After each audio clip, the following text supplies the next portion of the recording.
Grammar میں ہم پڑھیں گے غلط فقرات کی درستی۔ درست فقرات کی رہنمائی۔ سب سے پہلا ہے تحریر میں املا کی غلطیوں سے بچنے کی ہر ممکن کوشش کرنی چاہیے۔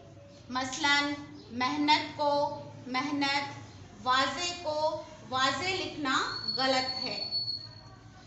فقرے میں مذکر کو مؤنث اور مؤنث کو مذکر لکھنا غلط ہے۔ مثلاً یہ آج کی تازہ اخبار ہے، غلط ہے، بلکہ یہ آج کا تازہ اخبار ہے، درست ہے۔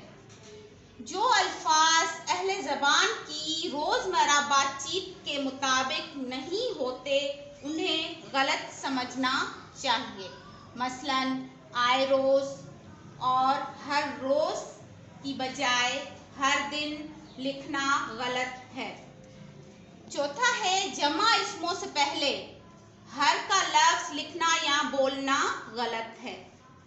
مثلاً ہر لوگ، ہر ممالک، ہر اشخاص، یہاں ہر کے بجائے تمام استعمال کرنا چاہیے۔